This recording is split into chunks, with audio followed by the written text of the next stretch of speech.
A lot of people will ask us how we estimate our dents for our customers.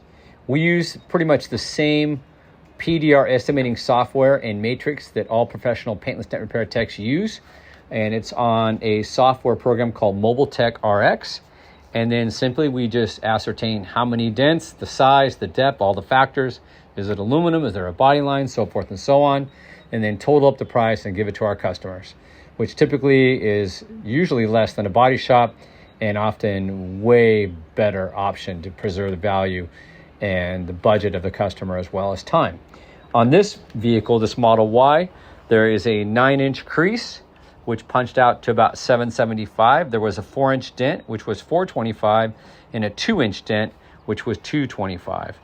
Take out, I think there was a little bit of R&I for the trim panel, which was $46, and the total came out to $1,546. The repair was done in 1 day.